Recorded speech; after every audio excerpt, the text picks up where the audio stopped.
Plane हवा से बातें करने लगता है तो पायलट रिलैक्स होकर कॉकपिट छोड़कर फ्रेश होने टॉयलेट चला जाता है और प्लेन को एंड्रियास के हवाले कर जाता है।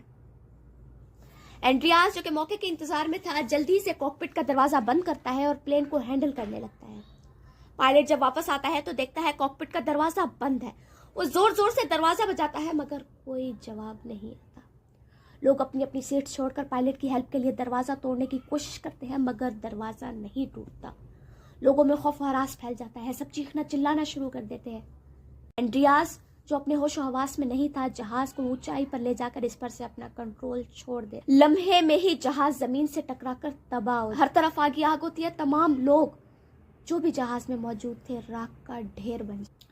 दोस्तों, इन्वेस्टिगेशन से मालूम पड़ता है कि एंड्रियास एक ड्रग एडिक्ट पायलट था। कई जिंदगियां आग की जद हो गई, बहुत से बच्चे एक लापरवाही की वजह से यतीम हो गए और बहुत से घर तबाह हो गए।